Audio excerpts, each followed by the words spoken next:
Hello tanks and tankettes, and welcome to a view replay courtesy of El Chupacabra in the S35 CA. I've featured both of these before, both the player and the machine, but I think it's been a while for both, especially the bathtub. I can't remember the last time I put a replay of this up, but it was likely last year, I don't know. And I saw this game on the replays portal and I thought, why not? That looks like it was a pretty good round. And, well, it's going to be. Not necessarily a very action-filled round though, because you can't really afford to have action-filled rounds with tier 5 tank destroyers for the most part. They don't have the armour and they don't have the hit points, and although this isn't a slow machine, it's really only the T-49 that you could describe as being fast. The gun on this is, however, really very good. Good to the extent that it's still viable at tier 7. 2 tiers higher. It's probably the best gun that you can use on the ARL 44. Well, although there are proponents of the long 90mm, there's the tier 6 tank destroyer that comes after this, which is that one, the rugby ball. I've forgotten the name. I don't know how I've forgotten the name of that one, but anyway, it's pretty much the best gun you can use on that, and heck, it's even still a good gun on the tier 7 tank destroyer as well, which I've also forgotten the name of somehow. Well done me, I'm having a moment apparently. So it's a really good gun for tier 5, that's my point. And unlike the tier 6 and tier 7 tank destroyers, this not only has great gun depression, but fantastic traverse, at least in comparison to those. Once you get to tier 6 and 7, and well, really 8, 9 and 10, you're going to miss this so much. There's not a lot of fixed casement tank destroyers that have good gun traverse, to be fair. A lot of them are found on the British Nuffield line. I'm probably the only person that still calls it that, but anyway. But this is, you know, it's a really nice package. Yeah, it doesn't have the armor or hit points, but that's true of pretty much all tier 5 tank destroyers apart from the AT2. And aside from maybe the flak bus with its very, very nice handling 88mm gun, which doesn't have the pen of this, but you know, it's got better DPM, much better accuracy, just all round better gun handling and reliability. You could argue the toss really, because that's also a very fragile machine, but better DPM isn't necessarily a good thing, because it means you have to fire more often, which means more chances to give yourself away. So this having lower DPM, it's not necessarily a vice. It can be useful sometimes. So he's moved up a bit. It's just pummeling the middle. His allies are spotting for him, which is good. Once upon a time, back in ye olden days, if you had an open-topped tank destroyer, it meant you had really good view range. And there are one or two holdovers from that era, in the form of things like the...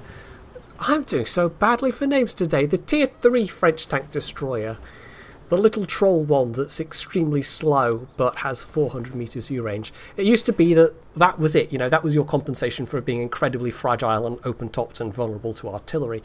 But all of the non-premium ones got heavily nerfed because it was getting pretty bad for a while there in terms of tank destroyers sitting in bushes, spotting for themselves and just wrecking everything.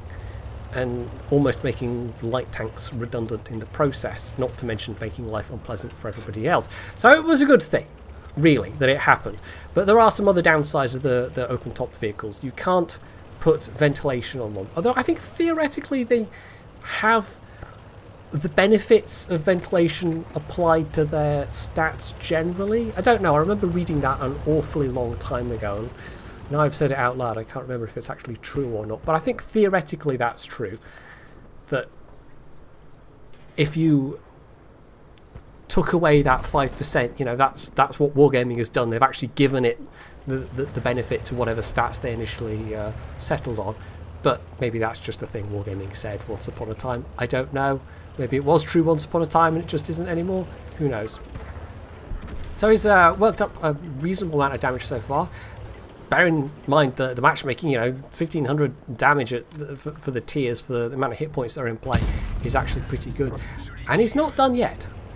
You might get to kill this KV-1, which would be a very nice thing for the extremely low health M4 that's hanging on there. And at that point, everything else is in the valley. There's a T-67 that's left, and then artillery. And in fact, there's 3 artillery. This could present a nice opportunity. Now, being open-topped, once upon a time, as I've said, artillery was the bane of this thing. It still suffers heavily from HE penetrations, but the frontal armor is actually not that bad. It's not anything like as papery thin as the flak bus. But an artillery hit can still mess you up, because you've only got 330 hit points. Talking of 330, by the way, as he's pulling into view of the SU-8, there's one other feature of this I forgot to mention. Because it's that French 105mm gun, it has that French 105mm APCR. And this is one of those extremely rare instances, in fact it might be the only one where this is true, where the APCR not only does more, has more penetration, but it does more damage as well. Because the average AP is 300. So the APCR is just straight up better.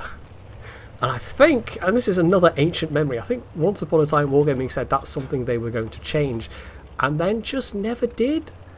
And it's especially nice when you're in this, at this tier, and you can belt out 330 average damage shells. It's going to be expensive, but you can do it.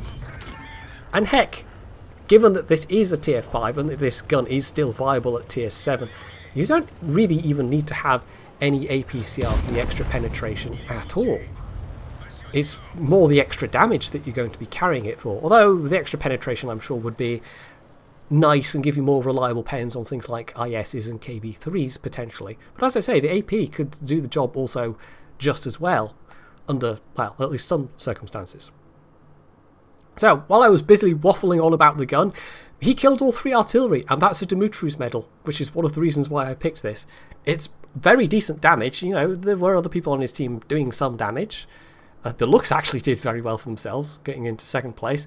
But, of course, on top of that, with all the kills, Radley Walters, all that damage, all the artillery kills, easily top of the team. And because he didn't fire any APCR, he made a fairly reasonable profit out of it as well. That's one of the downsides of being a tier 5 regular tank, is you're not going to make a huge amount of credits. So, yeah, you can fire off all that APCR and get the extra damage, but it's going to cost you. So all in all, I thought that was a pretty nice game, and I don't show mid and low tier games often enough really, but I suppose here on YouTube we have that bias towards, hey, look at these high damage numbers, and hey, look at these really high XP scores, which in World of Tanks you kinda have to go to the higher tiers to get.